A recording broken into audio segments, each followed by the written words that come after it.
to another episode of Light Between Us. This is a podcast with no rules, no boundaries, and no expectations. It just is.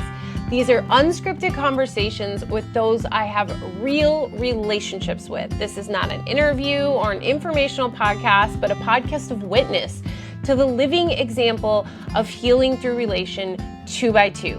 This podcast is a space for us to meet fully in the present, to allow the miracles, the love, and the light to shine through. A reminder, we do not wake up alone. We remember the truth together, 2 by 2, as the light reveals itself in the space between us. Oh, friends, Cec is back, and I am so excited. It has been a minute since we have chatted, and so much has gone on in her world over there. She's had some amazing connections, especially through Women, Life, and Science, and we get to hear about just how things have unfolded this year for that, and what has been brought forth, and what is coming up for her, and what is she is seeing as new opportunities, and also surrendering and trusting. And we just, I think at one point Cec mentions in this conversation, like, today's conversation's theme is connection. And it truly is. I mean, everything's always connection, we know that. But I think we put extra highlight today on just the interconnectedness of everything and different moments of connection that both of us have encountered and have been a part of or have witnessed over the last month or so since we last connected. So, of course, as always, this is a conversation that has so much opportunity for you, friend, to receive the love and the light that Spirit is guiding through, as long as you remain open and just available to receive.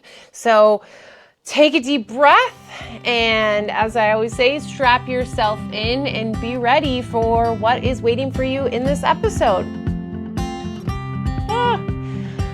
Here we are back again with Cec. I'm so excited to be chatting again. I feel like it's been forever, and I know you've had some big things happen, and I don't think I wasn't in this space last time we chatted. I was at the other house, right?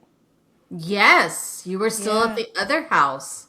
Yeah, so I've moved, and right before we hit play, you noticed my favorites wall is what I call it. It's like all my favorite treasures. And then it just so happens that it turned into this like thing we could have never imagined. It literally has a representation piece of every religion. And we didn't know that because... Oh, that's so weird. Yeah, that water vessel that we've talked about in our episodes. Here, let's see. Yeah. The water vessel is Hindu. So Hinduism is covered there. We all see Jesus's face, so we know Christianity is covered. And then Jesus was supposedly born into Judaism, so the Judaism is covered there as well. Yeah. And then the holder that has a book on it is actually a hand-carved wooden Quran holder. Oh, wow. And so that covers Islam. And then Julie, when I just ran into her for a brief moment. At the airport, moment, right? Yes, at the airport, she gave me that beautiful flower. Oh. And I was putting the wall together, and the next morning, Pat's like, you have all these religions covered there. And I was like, but how does the flower fit in? And I Googled it, and it's a marigold. In Buddhism, marigolds are their reminder of the daily presence and their offering every day. I mean, marigolds are, other than the lotus, marigolds are actually more regularly used.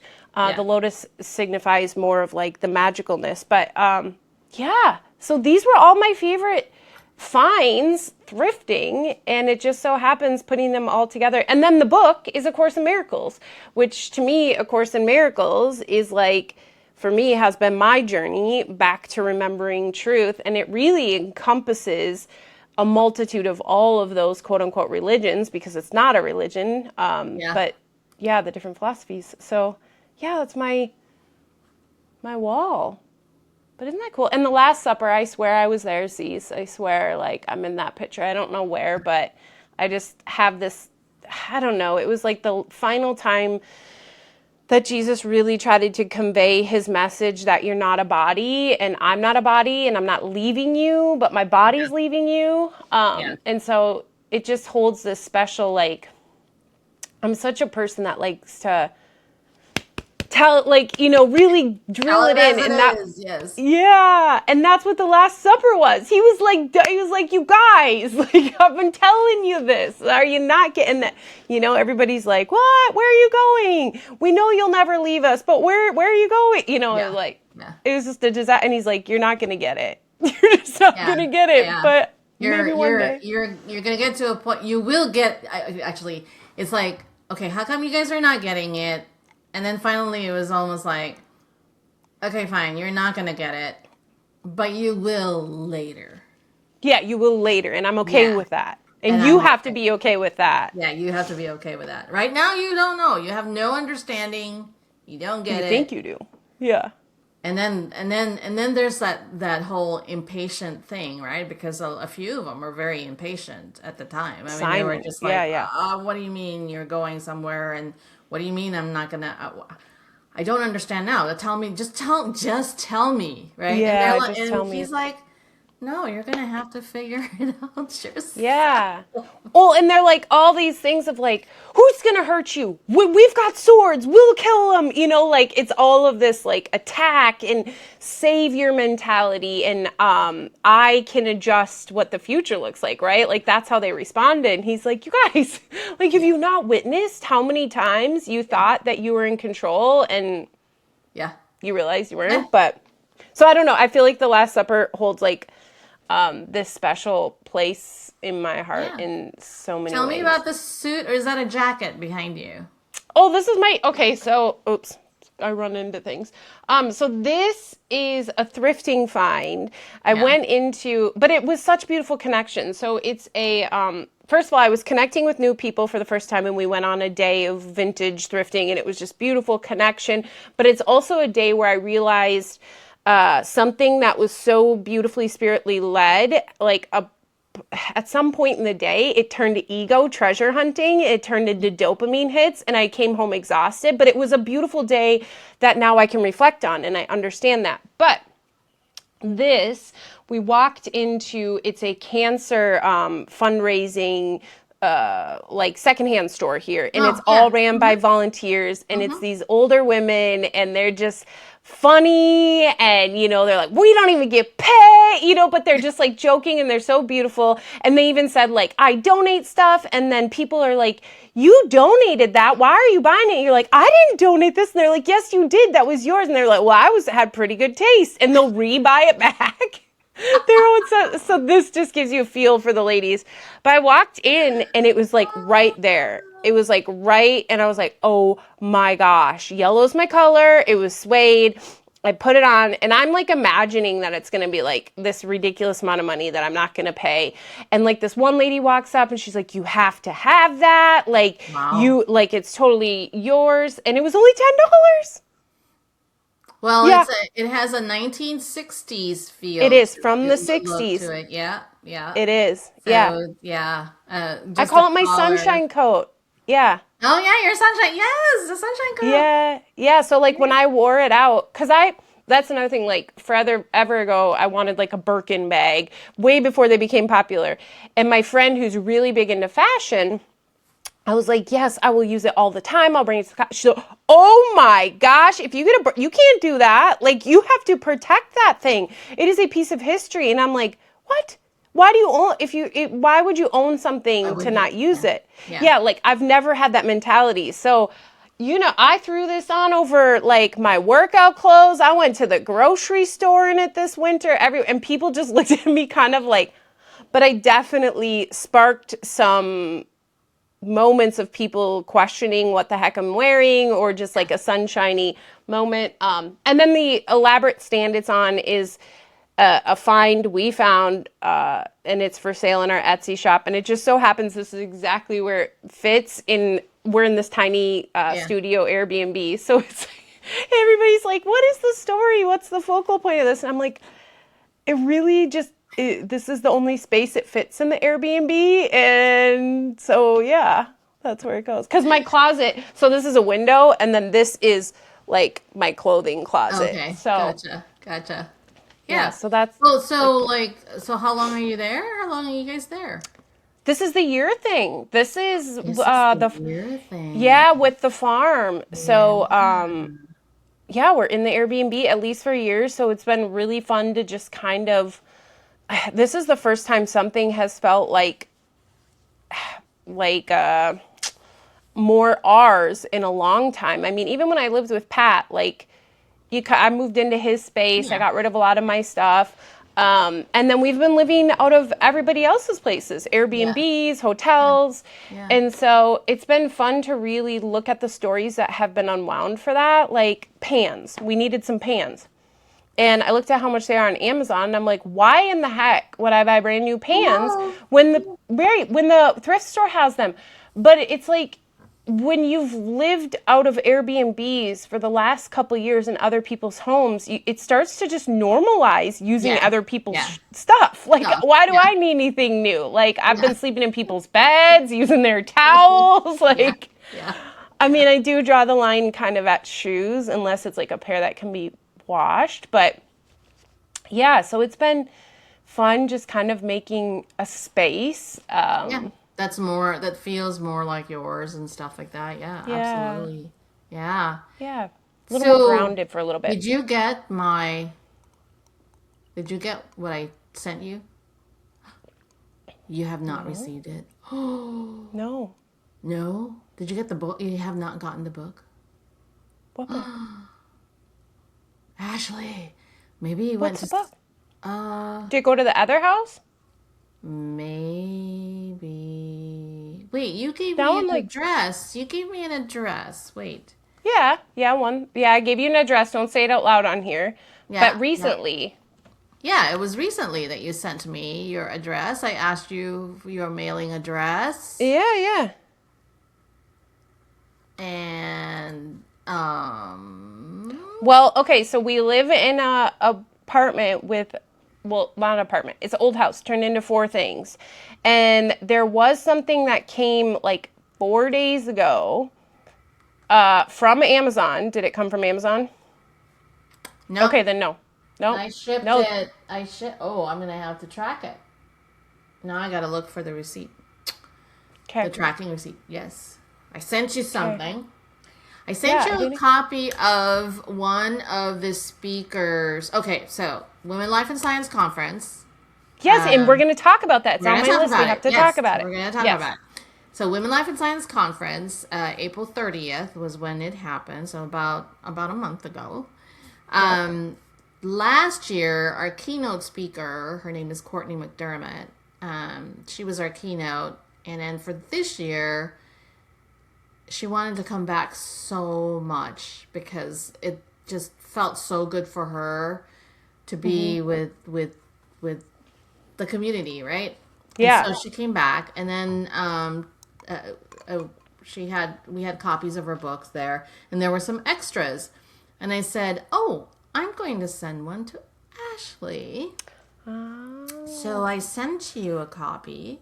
Now I gotta think- look. Scott talked about her. Yes. I think Scott has brought her up. I think from both years. Yes. Yeah. Well, I'm so- excited. Yes. It's called "Give Yourself Permission." That's the book. That's the book title. We always talk about permission slip. There's a reason why it's delayed. Maybe it's because we need to talk about it. So First. yeah. But it's really, it really, I mean, of course, it's about, we're the first to hold ourselves back, right? Mm-hmm. And we always find ways to tell ourselves, maybe not, or why, or imposter syndrome, whatever it is, right? But she also, in that book, based on her own experience and some of the tools that she's, just a lot of the things that she's really studied and researched. She has a neuroscience degree from Imperial College of London, and so Yeah. So, and among other things, I mean, her story is just fascinating. I'm sure Scott has told you some of her story. Anyway, so there's a few things in there that talks about, um, the trust, the gratitude, right?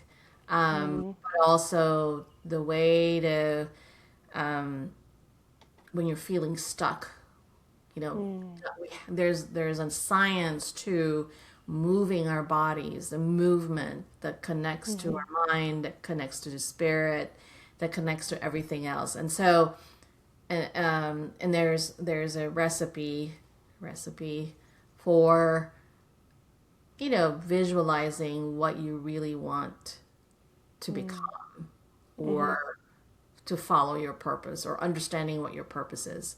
I'm paraphrasing a lot of things because I don't want to give up too much, because I want you to read it. Yes. But I'm excited. anyway, so the conference, let me tell you about the conference. It was, and I'm Yes. sure Scott probably already talked a little bit about it. I mean, but she mentions a little bit of things that come up, but I wouldn't say like there was never a focus on it. Okay, so it was, we had about 65 people. It's been the number That's lately, awesome. Which is great. We And were this is year 3? This is year 3. And because year 1, Julie and Scott met, Yep, and then that's how Scott became a part of Lighthouse, that's and right. like how you get talked about all the time. I mean, you Oh, already were with Julie, but like, in conversing. So it's like, I feel like that event, even though I haven't been there, it's another one of those things that's like, it's a connector. but I've been there. I Yes, haven't been there, but exactly. I've been there. But that, and then talk about fulfilling what the purpose of something is, right? When you create it with love and everything else. For a while there, we digress a little bit, but for a while there, I was like, oh, this is really what we want to do, and this is going to be. I mean, even this year, trying to get sponsorships and registrations and stuff It's like that. work. It's a lot of work, and still it. I mean, it was still not where we want it to be. However, at the end of the conference, even throughout the day, it was like, yeah, it doesn't really matter, No. because you bring everybody together, and it brought women together. The way it was set up was, obviously we have our one keynote speaker who's also an author. She's a historical author, primarily writing about women in history that have made significant impact on, people's lives. Whatever. Yeah. Whatever, yeah. And this year we were celebrating the launch of her book, her latest book called Radical Sisters, which is about 3 women. One of them is related to the Lauder family, Estee Lauder Oh. family. And then one was a journalist, and one is Shirley Temple Black. All 3 of them had died of breast cancer. Some of them, but they never met. Yeah. And it was right around the time when discussions about breast cancer was not a thing. Like, women did not want to talk about it. It was not. It wasn't even. All the prevention, the way we know it today, was not even discussed at all. Right. And it was always like a hidden thing. And then the treatment at the time was mastectomy. Yeah, period. So, but it was a movement. And so she wrote about the 3 women who actually started a movement about women need to understand that this is important, and you have to. So Judy, in her own experience, and one of the reasons why she writes these things is that all the different transitions that a woman goes through the decades of her life. And so she told her story, and then we did a data walk about women's health in the community. And Okay. and it's specific to the community here in South Carolina, which, data is data. Once you have data, it's like, how dire it is, right? And women's health is still an issue in the rural communities, not just in this state, but every state that has a rural community. Women's health is an issue. Maternal health, infant mortality, all that stuff. But I knew that the topic was going to get heavy, right? Yeah. But also Scott had and with co-presenter Lilia, who did the sort of like leadership development component of the program, and then we had a panel discussion on just how do you what decisions do you make when you have to transition to certain things. So there was a panel of that conversation, but I had Courtney in between sort of reset everybody, because she was so good at doing that. And she reset, the first reset was after the data walk. And you would not believe this. I'm sure Scott said this. She had us because she believed in really shaking the body, shaking off the things, the bad, whatever, and get it out of your system, because that's when clarity comes in, right? She had 65 women dance. I love it. In the room for a good 20 minutes. It was awesome. And then after that, we stopped, and then she had us, the first person that you have eye contact with is kind of like your partner for like a good couple minutes, and to just sort of get an understanding of that individual by looking at, kind of like the looking at each other eye to eye with no talking for a couple of minutes. And it was such a freeing moment. It was so incredible. So incredible. And then we went about our day, and then we talked about, call to action, and then Courtney anchored the end of the day by, anchoring us by saying, okay, you have permission. You give yourself permission to follow, what you want to do. It was I don't know. I wished next time, but there was a reason for everything. But I wish that you and Julie and Joy was there. Joy's daughter, Kelsey, was there. And really? Oh yeah. I love that. Yeah. I didn't know that. Oh yeah. Another connection. I didn't realize Joy was technically a part of that too. I knew she's a part of you guys, but not the Women Like She came because we had the first time she came because Kelsey was on the panel, and she had she spoke too. And then the second year, she's been coming, all three. Oh, I didn't know. Okay. And then she did. We held these science cafes and stuff like that.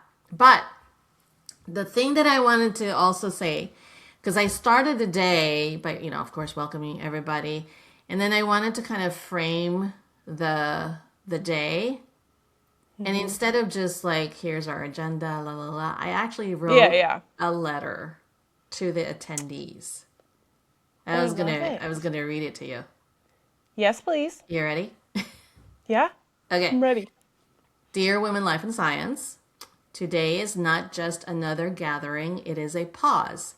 I think we all know there is power in pausing, a moment that we rarely give ourselves. It is a time to step out of the noise, the expectations, the roles that we carry so well, and step into something far more powerful. And the theme this year is the science of self. Not the kind that you learn in a classroom or measured in data points or publications. It's answering the questions, who am I when I am not performing? Who am I when I am not comparing? Who am I when I choose to believe that I am already enough? There's a line from the book, This Was Meant to Find You, that stayed with me, and I quote, "The day you realize that comparing yourself to those around you gets you absolutely nowhere is the day you set yourself free." end quote. That's the work and that's the science. Because as women, especially in science and in leadership and in spaces where we are often asked to prove, justify, and outperform, we are taught subtly and consistently to measure ourselves against each other. But today we will disrupt that. Today is not about comparison, it's about connection, and today is about coming home to yourself. This day is dedicated to each of you, to your stories, to your questions, to your quiet doubts and your bold ambitions, and to something we don't talk about enough, the vulnerability of being enough. Because that is not easy, and it's not easy to stand in a room like this and say, I belong here. And yet this is where your power lives, in vulnerability.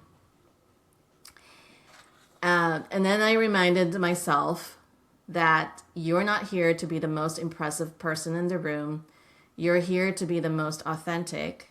You're not here to perform. You're here to connect. You're not here because you have all the answers. You're here because you're willing to be honest about the questions. And what I have learned, what I continue to learn, is that when one woman chooses authenticity, it gives permission to every other woman in the room to do the same. That's how we become champions for each other, by standing beside one another and saying, I see you, I honor your journey, and there is space for both of us to rise. I want to leave you with these words from Mary Oliver, a small snippet of one of her poems. And I'll quote, what I loved in the beginning, I think, was mostly myself. Never mind that I had to, since somebody had to. That was many years ago. Since then, I have gone out of my confinements, though with difficulty. I mean the ones that thought to rule my heart. I cast them out, and I put them on the mush pile. They will be nourishment somehow. Everything is nourishment somehow or another. And I have become the child of the clouds and of hope. I have become the friend of the enemy, whoever that is. I have grown older, and cherishing what I have learned, I have become younger. And what do I risk to tell you this, which is all I know? Love yourself, then forget it, then love the world. And that was the end of the letter. I love it. Oh, I so love that it acknowledges what, like, being a leader and being in science, I think so often the data points take you away. And this was the reminder of what that coming together was about. Like, they work with data points all the time. They work with these things all the time. But this was a time to come together and focus on the one thing you never do, right? The one thing of, like, really just looking at the self and who are you when you're not the scientist, or you're not, the medical professional, or you're not the, just leader or person. Or just a person. Whatever, or mom, or, whatever role it is. Because what I wanted to do was really to just say to every single person in that room was that you belong here, and it doesn't matter what you do, right, where you are. This time is for you. It's like, right, open to it, open up to it. Yeah. And I think it really framed everything that day. I was just surprised. Now I was like, okay, I have to debrief with my board, right? Of course. And then it's like, okay, now we got to plan for next year. And yesterday I was going, now I have to figure out. I started to do. It's just wait. Just let it happen. It's just gonna happen, just like this year. It's gonna happen, whatever it is. Mm-hmm. Yeah. Whatever's meant to be will be. And, like, I think that's the beauty of it. And, like, you said at the beginning when you were starting to share about this that prior to having the event, maybe the numbers and stuff weren't where you wanted them to be or where you envisioned them to be. But I think what we said before that shows, I was having a conversation with Ty. She was on my podcast, the podcast before this, and she has a reel that recently is kind of going viral or whatever. You know, there's millions of people watching it and they're commenting, and she just feels so impactful. And I remember getting wrapped up in that. I literally had a business coach that said, if you want to know how big you're impacting the world, look at your bank account when you're in that profession. And so it just really taught you that it's a numbers game, which I'm sure in science, like everything feels like a numbers game. But the truth is, one person attending that event, which was Julie, connected me to Joy, to Scott, to Evelina to, because like Evelina's helping Scott, and like all of these things. So it's like literally all it has to do is impact one person. And I know we're also taught that that one person has to be outside of us. Yeah. But that one person could be you, right? Yeah. Like I have to remind, like when my videos and stuff that I was doing that I know Julie watches. So, you know, I always have at least Julie. But even before I realized I had Julie, I had to know that I'm doing this for me. At the end of the day, if I'm the only one that ever watches this, only ever one that listens to this, like it served its purpose. So, and sometimes, Scott, like with Lighthouse and stuff, you know, when I started, I had this vision of, you know, well, I kind of had a vision, but I kind of didn't. But let's say, roll the tape back to when I was really big into building a business. I had a vision of things being huge and all this stuff. And Lighthouse, you know, right now there's 3 of us, there were 4 of us. And anytime we talk about what's our vision for the future, nobody wants it getting bigger than like 4 or 5 of us, because it is just such an intimate container. Exactly. It's the same with the conference. It's like, people are like, oh, this could get big. It could be like have 200. And it could. And I'm like, and maybe it will. Maybe, and if it's meant to, it will. But not like, I actually don't see it as one conference with that many people. I see it as multiple different conferences with smaller groups of people. Yeah. Because the interaction is the connecting, the connecting or the connection is more powerful. I always say, you know, if you touch one woman, one person, you've touched many. Right. And it could be yourself. Like, that's the other beautiful thing. Like, it doesn't even have to be someone outside of you. It could just be your own aha moment, and then impacts how you interact with everyone. So how beautiful. Do you have like feedback surveys? I mean, this is so like logistical, but like, do you get to like at least witness or hear how other people's are receiving it, or just through conversation, whatever, like a debriefing, I guess? Oh, the conversations, but the feedback from the attendees, because the attendees posted. The attendees like posted.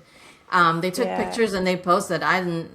We didn't do anything. We did our own on our social media, and that got reshared, but people, ones who attended that did their own post and talked about it, and there were like comments from that, and it was awesome. So I love it. So beautiful. And it's April? Yeah, usually in April. We try, depending on what the facility schedule is, but we'll shoot for this, pretty close to the same date. We found a great facility. It's right at the park. They take nonprofit rate, which is awesome. It's just it was. It just aligned perfectly. It makes sense. So you have exactly. Yeah. So you brought up the, so I call it eye gazing, the exercise where you stare into each other's eyes and you don't make a comment. And that is so powerful. So I've done some, attended some conferences that did it, but held some of my own as well.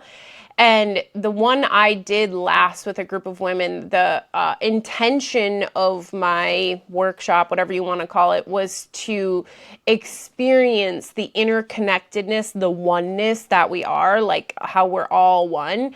And so during the eye gazing, it was with business women, right? It was like a women in business, let's say. So the questions were catered around that. So what you would do is you would gaze into each other's eyes, and I knew where these women were at it as far as their not spiritual journey, but like their development journey and getting closer to that. Because the problem is, like, if you do have people do that too long that aren't there yet, it can actually have like opposite impact. So like so like the 2 minute is great. So these women, I think I did like a total of 7 minutes. And then while they were staring into each other's eyes, I'd ask them questions of like, have you ever lied about how much money you made in your business? And if your answer is yes, you would raise your hand, right? Mm-hmm. And so you're gazing, so you're being able to be seen even for your private thoughts, your darkest thoughts, right? And you also get to see like how much you're not alone. But the coolest thing happens. So I'm big into art and painting. So afterwards, the way to express out, like the lady did, like a dance, right? To move it through, move whatever came up through. So to move it through, we did like a little painting on this little painting board or whatever. And one of the lady, like, they just kind of did it on their own, whatever. You know, it wasn't like talking. It's just get it out. Get out what's in there, what came up in the eye gazing.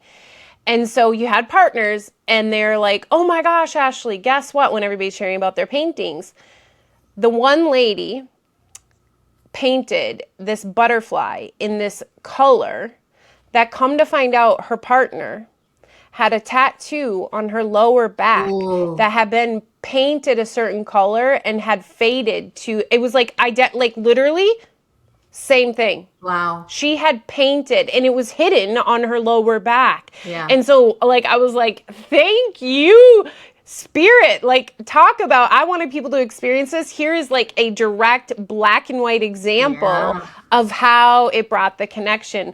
But, that's so powerful. Those are the kind of things, and that message, whatever the message is for that one, continues, right? It's not a one-time thing. It actually, it's like, it continues. There's more to it than just the synchronistic event. Yeah. Oh my gosh. When I was looking at her face, Kim is her name, and if you're not used to it, you see a reflection of yourself in their eyes. It's a very, very strange thing. Yeah. To see a and that's hard. of yourself in someone's eyes. In someone else. It's wild. It's very wild. Well, and then you eventually start to see through them. It's like you see through them in like a very, it's like, it's so powerful. I've even done it like in a group. They had us do it on Zoom, and just choose someone, and like, so it was like the Brady Bunch squares, I think there was 20 of us. Yeah. So you just chose a different square and looked at a different square. And that was powerful in itself. But I think so often we don't look ourselves in the eyes, like say in the mirror, let alone anyone else. And so it's almost like it's like the kid. It's like peekaboo. Like we grew up, right? Oh, if I don't see, if I can't see you, you can't see me, right? But like at such a deeper level, it's so funny how when you look at everything, it all has the same meaning, just in different. Yeah, like that just came to me like peekaboo. Peekaboo. So wonderful. Yes. Yeah. Oh my gosh. I have to. Okay, so. One time we're going to have to come to Women, Life, and Science, first of all, I have to say. Yes. I mean, I don't know. I feel like I'm in science of some sort, always. You are. Spiritual science. Yeah. Okay, good. So I can fit in. It's kind of interesting because everybody, yes, there is an industry in the science industry, there's STEM and all that stuff. The belief, and not necessarily just belief, but really, Women, Life, and Science, there's a science to everything, is what we say. Yeah. You not necessarily have to be a physician or whatever in science or a scientist. There's a science to everything. Spiritual science. That's that makes sense. Yeah. Well, and I always wanted to go to Johns Hopkins. I wanted to get my master's there in psychology. I just didn't want to keep paying for school. So I wanted to fully be in science. Well, you are in that, you know? I mean, come on. There's a science to everything. Yes. Right, exactly. Oh, okay. So I have to tell you, I was so excited to tell you. So yesterday, I had like the most amazing connection interaction. And it was just one of those reminders of like, I don't know. It's just it's like I got to see in giving is receiving. So I'm always like, for the longest time, just like randomly doing random acts of kindness. And like when I lived in Minnesota, I would go buy Starbucks gift cards and leave them and tell them to like pay for people in the drive-thru and tell them to have a magical day. Like that was their only task they had to do. And like I would bring the Starbucks girls cookies, and you know, sometimes when I'm in line, I'll pay for someone's groceries. Like it just has always kind of been a part of how I just operate in life. And I think it's gotten more and more. I think there's been moments where it's been ego driven, but the majority of time it's just really because I just feel called. And a lot of times I have to like run away quickly because I feel like I'm going to cry. And I think I feel like I'm going to cry because I'm so filled with spirit in the moment, just like this deep love. But anyway, I do it all the time. And I actually recently did it. I was at a church thrift event or whatever, a church garage sale. And I was chatting with this lady in line about something, and then I paid, and then I was looking in the free box, and she went to pay, and she's like, oh, I don't have enough cash, I'll go get my card. And I was like, how much is it? And it was, you know, whatever it was. And I was like, I'll just pay. And she's like, no, you can't. I was like, yes, just pay it forward. You know, like the typical just pay it forward. So yesterday, mind you, Cease, all these things for me to be where I was yesterday wasn't part of my normal routine. So I'm in need of a dress for my brother's upcoming wedding. And I've been ordering ones on, you know, the Poshmark because I can't buy one new. But I'll bet you I've paid almost for a brand new one because I keep buying used ones that don't fit, right? Like, because you don't know till it gets there.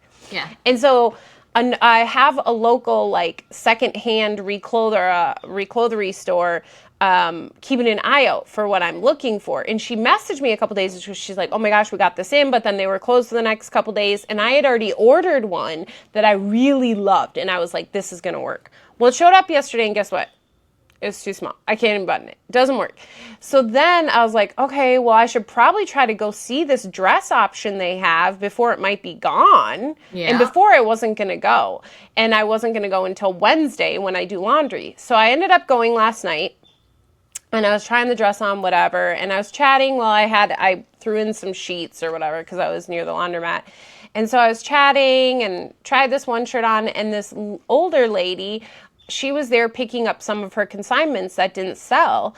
And she's like, oh my God, I love that shirt on you. And then we just got like to chatting about life and fashion. And the shirt I had tried on was Rachel Zoe. And she's like, oh my gosh, have you heard of Nick and Zoe? It's some brand she's like, it's really expensive if you buy it brand new, but if you can find it at a resale shop, whatever. Like all this doesn't matter except for they had this sweater there that was that brand, and she's like, you should try it on. And so she had me try it on, and then she was like, it's had the original tag still on it. It was like $200, which again, this doesn't really matter. But she was like, how much is it? And I was like, I don't know. And she's like, oh, it's $50, but it's 30% off. And I was like, oh, that's still a lot, like $35. And she's like, well, will you wear it? And I was like, yeah, I love it because it's like this long sweater. It's like so soft. Has buttons. Like it's perfect. Kind of you used to live in Seattle. I'm in Spokane. It's perfect for this place. Like because at night it drops pretty cold even in the summer, and it's just always like good. Anyway, again, besides the point. But she's like, I'm gonna buy it for you. Oh. And I was like, what? She's like, yeah, I have credit and I want to buy this for you. And like in the past, Cease would have been like, no, I'll pay for it, you know, whatever. But it just flowed, and it just felt such like a oh, this is happening to me. Yeah. This is like, Your and the turn. giving is like, Yeah. it was like a full circle. Yeah. Yes, Yeah. full circle moment. And it Yeah. just was like so beautiful. And like Patrick said, when I came home and told him, I mean, of course, I was just like floating because it was such a holy encounter and just spirit-led connection. And he's like, yeah, now you have something like what we try to do with Joy Street, 33 Joy Street, our Etsy shop. Remember when someone buys an item, I write out a thing about it of like, you know, this bowl shines beautifully bright. May every time you see it be a reminder of the beauty and the light within you that shines no matter what.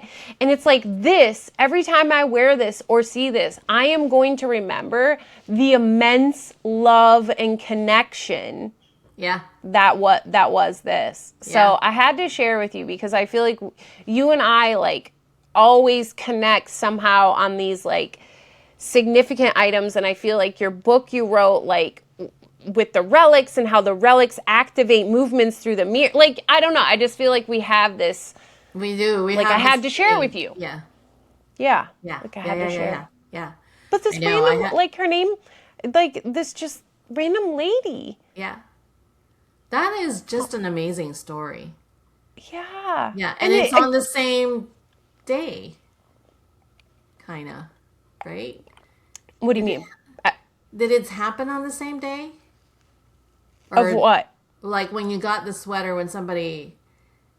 So you paid for someone, you bought someone something. Oh, when I did that. No, that was like, no, it was not the same day. That was like a week ago or something. So it was like out of my awareness. Yeah, and I think that's the beauty of it too, right? Because then it's almost not like cause and effect. Like, oh, she bought me a sweater because I did this. Instead, it was just more of like a whole new level for me. Yeah. Of interconnectedness. Well, but it's also an awareness. It was like something sparked. It's like something sparked. And so, yeah, my mom goes through stuff like that happens all the time. She's such a giver anyway. I mean, that's her. Yeah. That's just her thing. She, you know, little things. She'll give food. She'll give, you know, whatever. Yeah, it doesn't even matter. Whatever, little baby Jesuses. Joy's got us all giving all these little baby Jesuses. Yeah. I know, right? I know someone gave her one of those. Really? I love that. Yeah. That's so great. Someone gave her like who was that? It was like someone. So she loves casinos. So someone at the casino. What mom doesn't? I know, mom, right? What grandma, like, yeah. So somebody from the casino gave her one. Didn't really know her.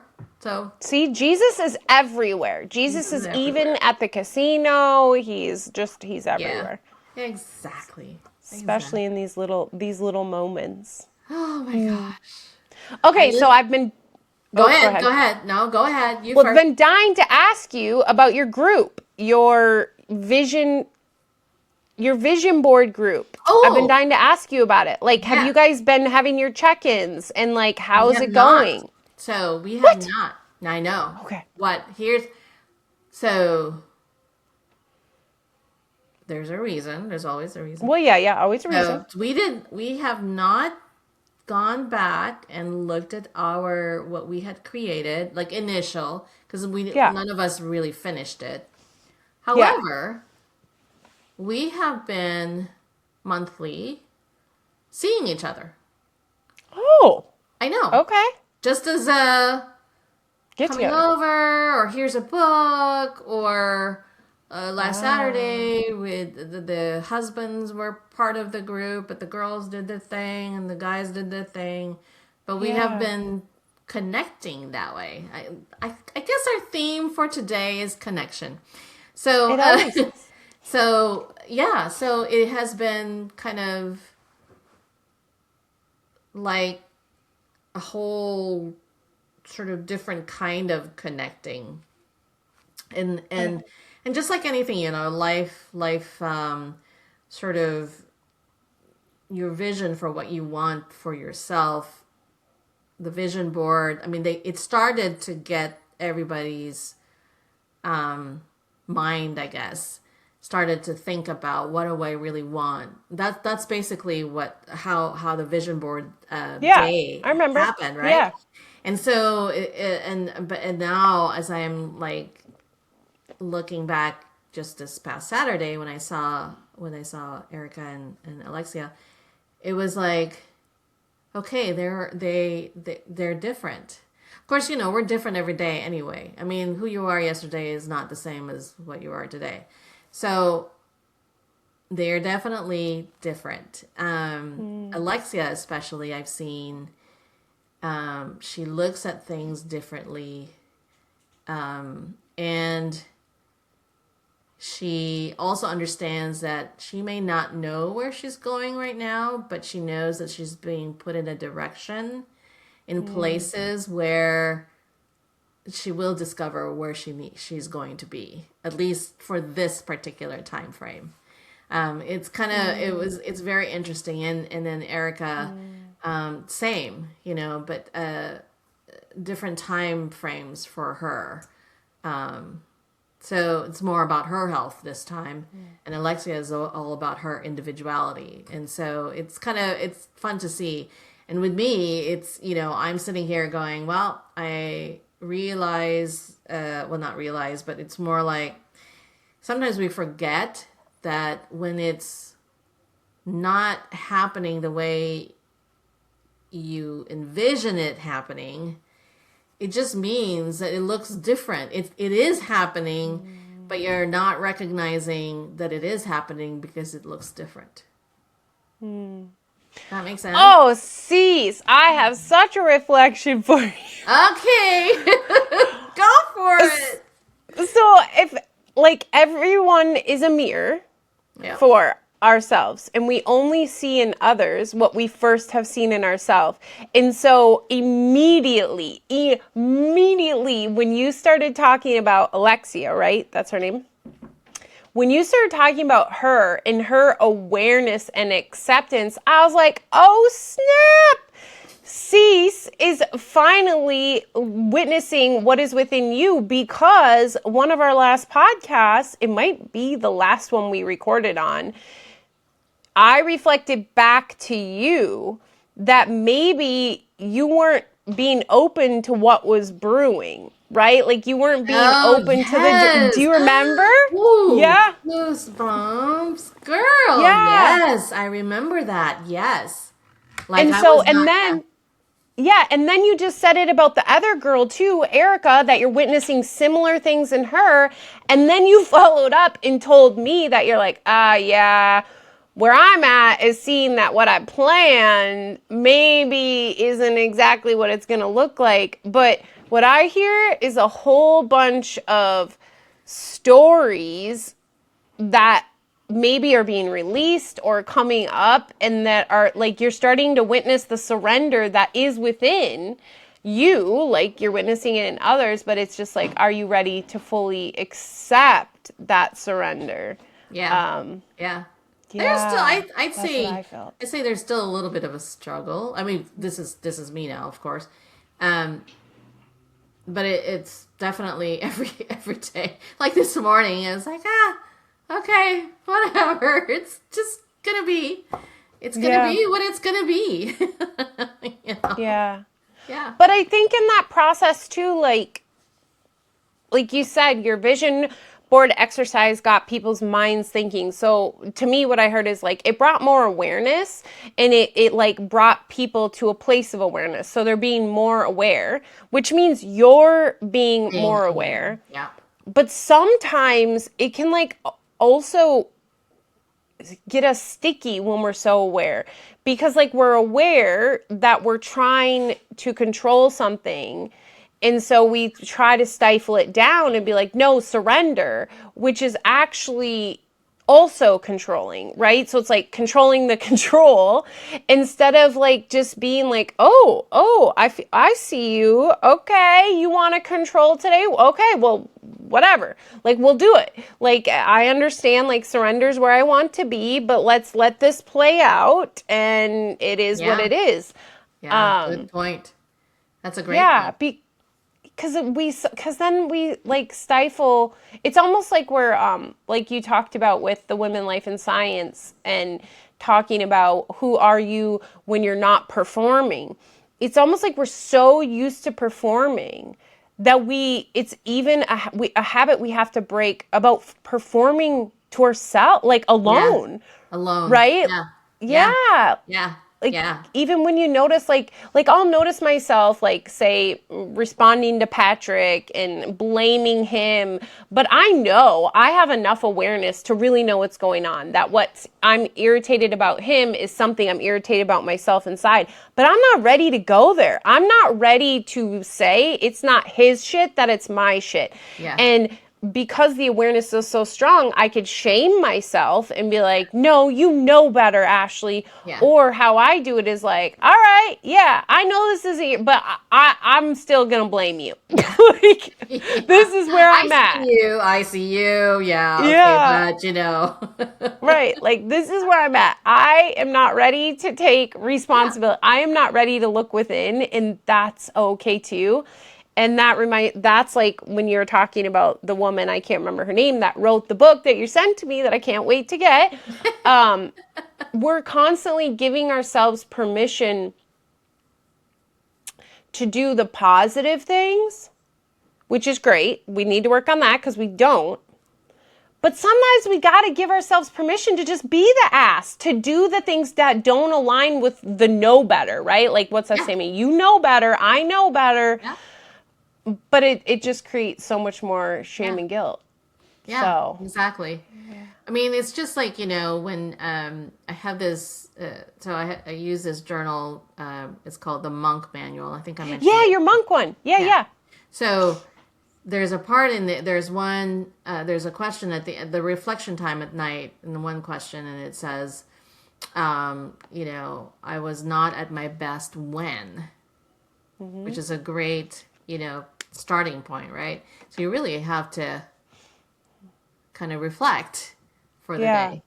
And I always, so when I do that, but the one time, which is still sticking with me, is when it said, I wrote down, I was not at my best when I allowed fear to stay, but instead I need to acknowledge fear and then let it go. And so it's like one of those. It's like, no, it's there. It's okay. You have fear. You have whatever, right? You're feeling this thing. Allow it. But you know, you gotta get off that puddle. Yeah. Right. Yeah, it was like crap or get off the pot. It's a curse word usually, but that statement. Yeah. But also, like, when we reflect back on that, I think it's beautiful because it's teaching awareness. But hopefully one day, like, it's shifting to the point of like, okay, now I have this awareness of these things, but you're also aware, like, in that moment, you were at your best. Like, yeah, later when we look back, you weren't, like, the reflection when you're, you know, the hindsight's 20/20. But in that moment, that was your best, and that's okay. You know, it's kind of like that kid that gets last place or even second place, and the parent's like, well, the parent that is maybe not the person being like, you should have got first, but the parent that's like, you did great. That you did exactly as you were meant to in that moment. Yes. Yeah. Right. And so, so when you had fear stick around longer, like, it was serving a purpose. And, you know, another thing that we're really focused on right now in Lighthouse, which has, I think, been really just like expansive, at least for myself, is the question of ourselves. Are you choosing comfort or peace in this moment? Because peace is not comfort per se, especially not at the worldly level, right? At the level of form, comfort is like, you know, sitting with the fear that you're always used to, right? Because that's like habitual. That's what you know best. It's, you know, it's saying the thing to the person to make them feel better, because you don't want to have to, be in that space of like, oh my gosh, they're mad at you or whatever. But so then you lie and you say something that's not how you really feel. So I don't know if that's helpful to you at all, but it's such a simple question that's like, oh shit, am I choosing comfort or peace in this moment? Yeah, no, I think that those are great. It's also like a understanding that fear is an emotion, right? Mm-hmm. And we have emotions. Mm-hmm. So, it's okay. It's okay to have emotions, right? Right. You don't have to like shut the door and just be all stoic. Well, that's the problem. That's how we got all screwed up in the first place. Yeah, because we're always being stoic. It's like we don't, yeah. Exactly. Well, I mean, it's literally a movement, right? Like, not that stoicism is bad. I've never really read the book, but it's taught. People are witnessing it at the level of form. So, but it's really not about that. It's about such a deeper level, which is that internal peace, and it has nothing to do with what you look like on the outside. Mm-hmm. It's just like, Buddhism or the monk book. It's not about you putting on an orange outfit and shaving your head and whacking wood all day and meditating. Yeah. Like, you could be the most chaotic person, the most unstoic, un-Buddhist, unmeditative monk ever. And still have peace. Like, actually, you emanate peace. Right? Yeah. Yeah. But and like, joy yeah, because it's an internal state. It's not what you're doing on the external. Yeah. Yeah, it's so fun. This is great conversation. Yeah. Oh my gosh. It's been so good.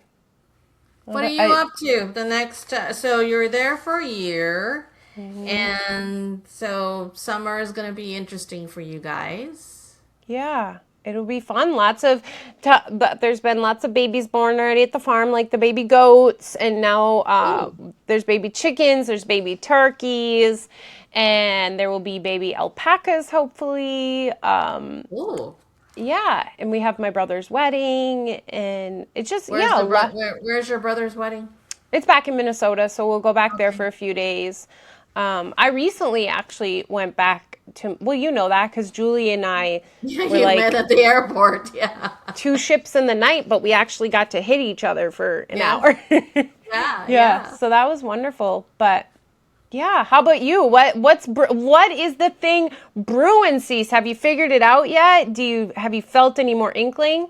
No? No. Okay. That's okay. Just no. Well, no. Let me back up as I sit here. You're like, maybe actually so. And again, it's not a I don't have any control in the situation or the matter, but I think there's something big's gonna happen. I feel it. That I can feel. I don't know what it is. And what a blessing to not know, because then you would just think about it all the damn time. Exactly. which is why, I am so happy to be grateful now. It's really my mantra. I'm happy and grateful now. Yeah. So, yeah. Well, that's all we have is the now, is this present moment. Yes, exactly. And exactly. Well, actually, I have to tell you. So I have had this. So dreams are phenomenal things, right? And I used to dream a lot, anyway, as in like, premonitional kind of situations.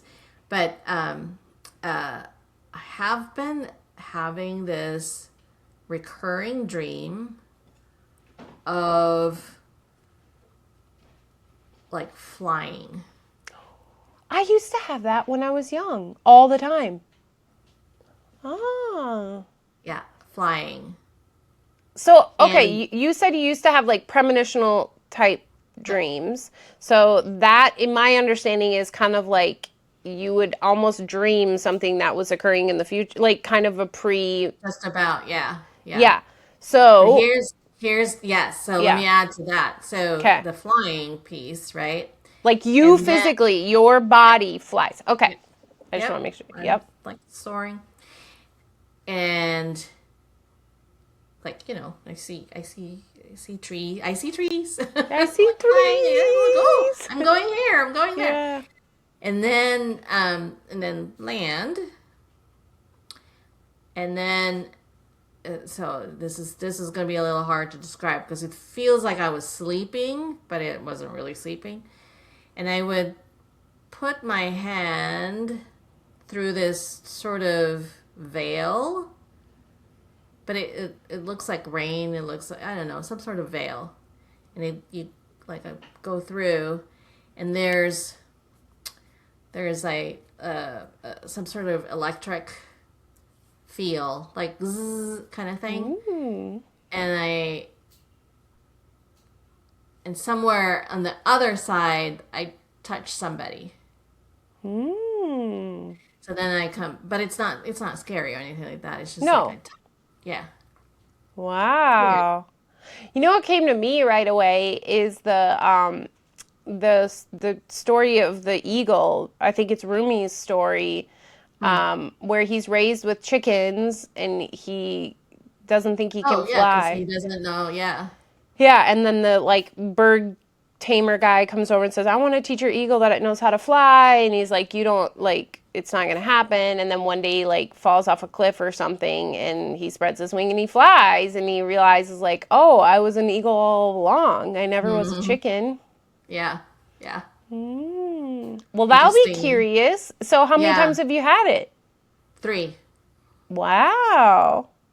It always comes into 3s. So which is my favorite I've had 3, number. so I don't think I'll have any more. Okay. That was it.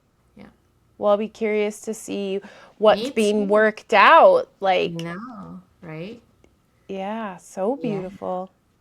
Yeah. Any big plans to venture anywhere in the next few months? No, nothing. I know Julie's headed to London for one of the, I think it was I can't remember his name now.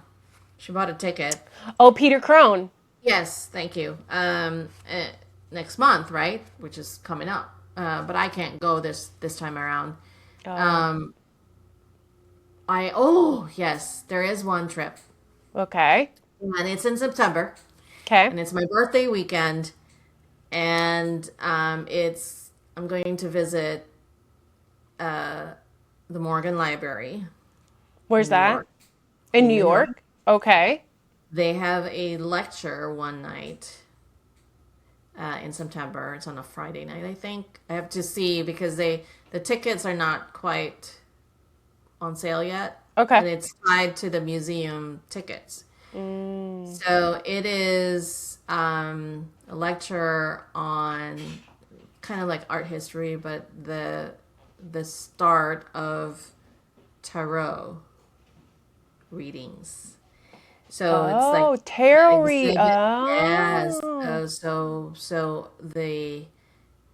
there's some exhibits on some of the art, the original art. Yeah. Was there, and then the lecture on how it even started or when it Very started. cool. Yeah. I don't know anything about it being started, and the pictures are so detailed and beautiful. I mean, like, of course, nowadays we have to like make everything even more extravagant, but I've seen some of the older ones like on people's antique things and whatever, and they're just beautiful in them. They're actually quite simplistic back in the day, but like simplistic, but contain so much. I don't know if that makes sense, but you know what I mean? It's like very simplistic. Like you can feel it means so much more than what it is. Oh, that'll be so fun. You always go to like a library or something for your birthday, right? Yeah. It's very book themed always. Yeah. Bookstores, libraries, or botanical gardens. So there's something that I found this other bookstore here up in Spartanburg. And it's just an independent bookshop, of course, because I love those. And there's a book that was written by a pastor, local, and he loves to garden, and he literally talks about the different types of plants that's in his garden and how it reflects and relate to, some of the spiritual teachings that he kind of connects to. And so that was kind of cool. Yes, I do the botanical garden themed thing on my birthdays. I love Although that. my husband does not know that we're going to New York. I mean, it's okay to visit, but we don't necessarily. So it's going to be a quick trip. It's quick in and out. Probably, in and out. One night. Yeah. Done.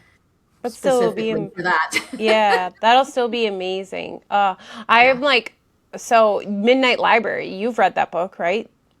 Love that book. It's like one of my favorite books in regards to an amazingly fun book that shows perspective and like how that. But his brand new book came out yesterday, Midnight Train. It's like I already got it, and like I've had space cease, but I just haven't filled it with reading it. So I'm like, I don't know what's happening, but I know I'm going to read it exactly when I'm meant to. But yeah, I bought it like 5 months ago. Did you get it yet? Oh yeah.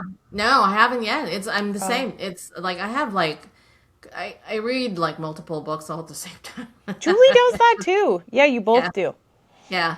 Yeah. And so and I can go through a book in a week. Yeah. So not quite ready for that one yet. Yeah, I'm excited. Yeah. I mean, like, I hope I haven't hyped myself up so much because I did. But his last book was I think for me, his books also somehow align with my life perfectly. Like, I know they're written with much purpose for me, and you know what I mean? It's something like maybe someone else won't relate to it at all, but like every time I read it, so example, his last book, I can't remember what it's called, but it's the island one. Yeah. I can't remember. Cover, yeah. Yeah, me too. It's blue and it's like, yeah. Anyways, so we got it right before we left on our travels to travel the world, and we were in Qatar, and we were staying at this amazing resort right on the water, and like literally all of these things within the book, I was like, oh my gosh, this aligns up with where we are. Like one of them is there was this big white tree that's really a focal point of this book. And right out front, they literally have this massive tree that they spray painted white, and it was like in the center rotund that you drive around. And so it was just like all these synchronicities. And like our place was on Shakespeare Drive, and it talks about, and how random, like we're in the Middle East, they have a Shakespeare Drive. I'm not in England. Like, of course, there's probably Shakespeare Drives everywhere. So it was just, I feel like anytime I read his books and like the Midnight Library, like that was really a moment of expansion for me. I'd really started to get into the course and really started to realize like how powerful my perspective was and perception and all this. And then I read that book and I'm like, oh, this is everything. The one that you might like down the road too is called The Lost Bookshop. I think I think that's been in my awareness, but I've never actually read it. It's really good. It's literally the main characters. There are four of them. The woman who is in charge of the bookshop or the bookstore, and then three people with very different ages and lives coming together at the bookshop. But I won't tell you anymore. But and I actually told Julie about that book because there's a lot there that's sort of like, oh yeah, that's right. I love that. I love the other one. It's called The Cloisters, which is where again, you know how some things where you read something and there's a reason why you're supposed to read it. Yeah. So I read this one, I finished it, and I started thinking, because they mentioned Morgan Library, and I'm like, okay, I've yet to make it to the Morgan Library, so I need to go look at the Morgan Library. Well, The Cloisters also talked about the art history part of tarot cards. So it was like, these reminders, these nudges of where. I love it. So then, like in my head, And I was going, well, I need to go to the Morgan Library. But, you know, I mean, okay, so looked at Morgan Library before I even finished the book, and I saw the thing. And then just as I saw that announcement, I got to the next chapter. And they talked about it. And it talked about the history. That. Wow. Yeah, it's like you're starting to see the interconnectedness of everything. Like, I was talking the other day to Julie, and she was like thinking about teeth whitening, and then all of a sudden, like, all these people are talking about teeth, and then the stewardess is talking about teeth whitening. It's like you start to see the interconnectedness of it all. Yeah. Oh, I love that. Oh, I'm so excited to hear how that. That will be so freaking cool. And I will take pictures. I will take. For sure. Share. In fact, I don't know if Julie's. I think she was planning to come back to the U.S. in the fall. Yeah. Maybe she'll come a little early if she wants to go meet me there. Oh, yeah. So, because knowing Mike, he either will come because he's never been there. He loves museums too, but the lecture might be a little much, a little too much for him. He might not be so interested in that. You might not be so interested in That's that okay. Oh my goodness. Oh my God. Well, Cease, thank you so much for an amazing conversation and catch up. And now unless you are completely not going to come back, but I feel like we need to for sure have a call as soon as I read this book and chat more about the permission slip. Yes. I feel like I have to find out where it is first of all, because I need to.